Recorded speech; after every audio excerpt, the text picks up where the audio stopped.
অতল, তোমার সাক্ষাৎ পেয়ে চিনতে পারিনি বলে হৃদি ভেসে গেল অলকানন্দা জলে।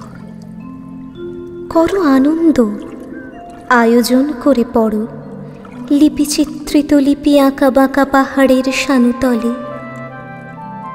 যে একা ঘুরছে তাকে খুঁজে বার করো। করেছ অতল, করেছিলে পড়ে হাত থেকে লিপিখানি ভেসে যাচ্ছিল। ভেসে তো যেতই, মনে না করিয়ে দিলে পড়ে রইল যে পড়েই থাকতো।